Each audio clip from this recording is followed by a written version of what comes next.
Imagine uma caverna há 50 mil anos. Não existe ainda a palavra história, mas algo extraordinário está acontecendo.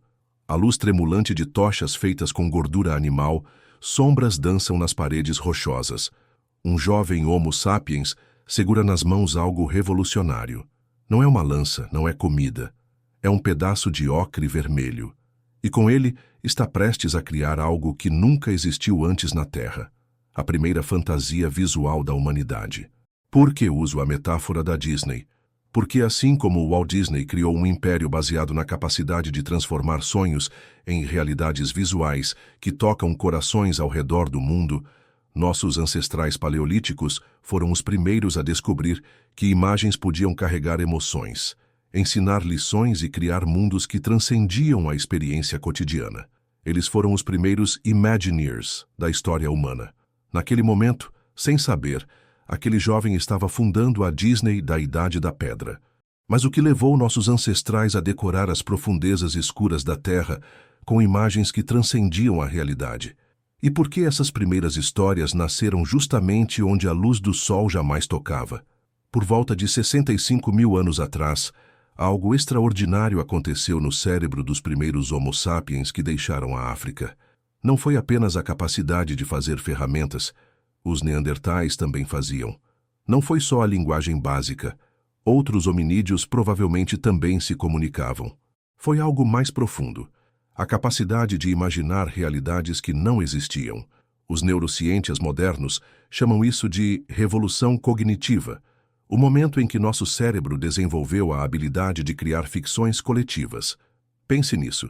Pela primeira vez na história do planeta, uma espécie podia olhar para uma parede vazia e enxergar uma tela em branco esperando por uma história. Quando arqueólogos descobriram as pinturas de Cueva de Maltravieso, na Espanha, datadas de 66 mil anos, encontraram algo chocante.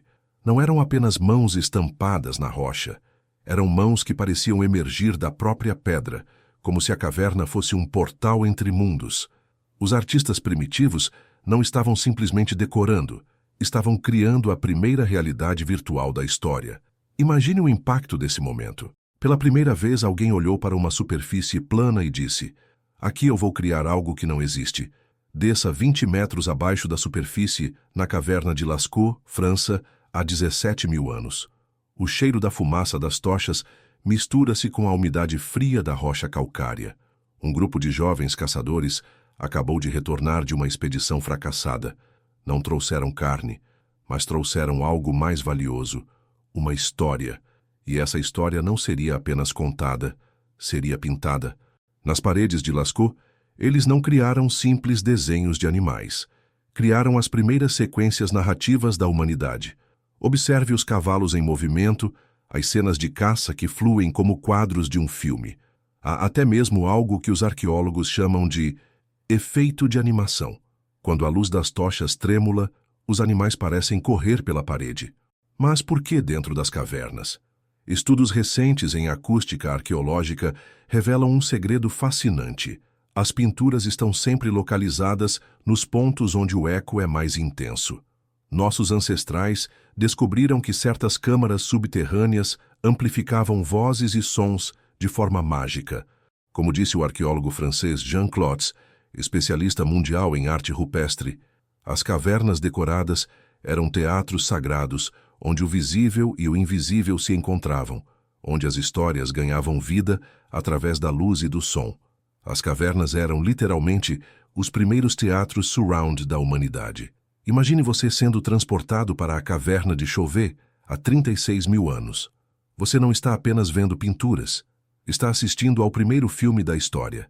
Um xamã ou artista ancestral está contando a saga do grande urso das cavernas, mas não com palavras simples, com imagens que se movem pela parede rochosa conforme a luz da fogueira dança. Os arqueólogos descobriram que esses roteiristas primitivos eram surpreendentemente sofisticados. Eles usavam as próprias irregularidades da rocha para criar efeitos tridimensionais. Uma saliência natural se tornava o lombo de um bisão. Uma fenda na pedra virava a boca de um leão. Eles entendiam perspectiva, movimento e até mesmo narrativa em sequência. Mas o mais impressionante, Eles criavam histórias que iam além da realidade. Em Chauvet, há animais que nunca coexistiram na mesma época ou região. Havia rinocerontes peludos dividindo espaço com leões que viviam em outras épocas. Os artistas não estavam fazendo documentários, estavam criando as primeiras sagas de fantasia da humanidade. Claudia Millet, arqueóloga especialista em arte rupestre, descobriu algo revolucionário. Muitas pinturas mostram animais híbridos ou criaturas impossíveis. Um homem com cabeça de veado, bisões com características de diferentes espécies.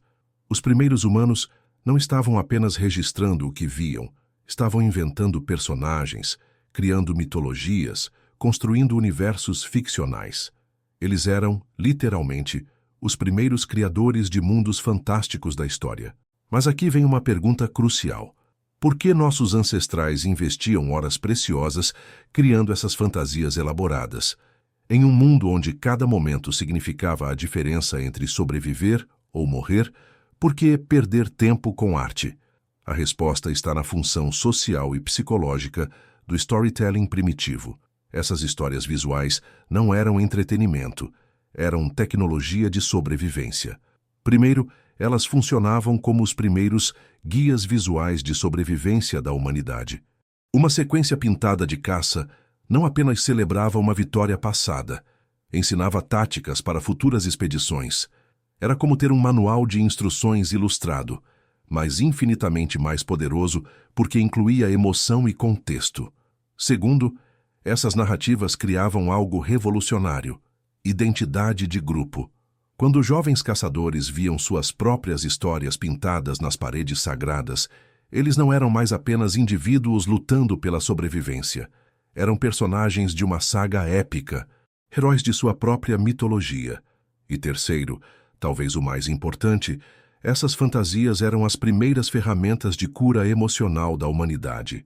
Estudos com povos indígenas modernos mostram que contar histórias visuais ajuda a processar traumas, medos e perdas. Nossos ancestrais estavam criando as primeiras sessões de terapia através da arte. Se você pensa que os efeitos especiais são uma invenção moderna, prepare-se para uma surpresa. Os artistas de 30 mil anos atrás eram verdadeiros pioneiros da ilusão visual. Na caverna de Pec Merle, na França, arqueólogos descobriram uma das técnicas mais sofisticadas da arte primitiva. Os artistas sopravam pigmento através de ossos ocos para criar efeitos de aerógrafo. Mas não era tinta aleatória. Eles criavam gradientes e sombreados que faziam os animais parecerem tridimensionais. Mais impressionante ainda, eles descobriram a animação. Em Altamira, na Espanha, há bisões pintados com múltiplas pernas em posições diferentes. Quando observados à luz de tochas em movimento, os animais parecem galopar pela parede. Os arqueólogos chamam isso de cinema paleolítico, literalmente, os primeiros desenhos animados da história. E havia mais. Eles usavam plantas psicoativas como parte do processo criativo. Análises químicas de pigmentos revelaram restos de fungos alucinógenos misturados às tintas. Os artistas ancestrais entravam em estados alterados de consciência para criar suas obras, acessando visões que transcendiam a realidade cotidiana. Aqui está o verdadeiro mistério. Por que as estruturas narrativas criadas há 40 mil anos ainda nos fascinam hoje? Por que uma criança moderna fica hipnotizada pelas mesmas sequências visuais que encantavam nossos ancestrais na Idade da Pedra? A resposta está na neurociência evolutiva. Pesquisadores descobriram que nosso cérebro possui circuitos narrativos, que foram moldados exatamente por essas primeiras experiências de storytelling visual. Quando assistimos a um filme da Disney ou da Marvel, estamos ativando os mesmos padrões neurais que nossos ancestrais desenvolveram, observando pinturas rupestres. Os elementos básicos são idênticos: o herói que enfrenta o monstro, a jornada perigosa, a transformação através do sofrimento, o retorno vitorioso. Joseph Campbell chamou isso de monomito, a história única que todas as culturas recontam de formas diferentes. Mas essa história não nasceu em livros ou filmes modernos. Ela nasceu nas profundezas escuras das cavernas paleolíticas. Sugestão visual. Montagem mostrando sequências de heróis. desde pinturas rupestres até Super-Homem, passando por personagens Disney.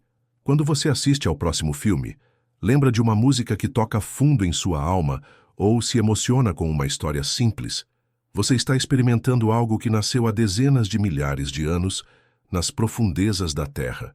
Você está conectado diretamente àquele jovem caçador que segurou o primeiro pedaço de ocre vermelho e decidiu criar algo maior que a realidade. As cavernas paleolíticas foram os primeiros cinemas, os primeiros teatros, as primeiras escolas de arte da humanidade. Mas foram mais que isso.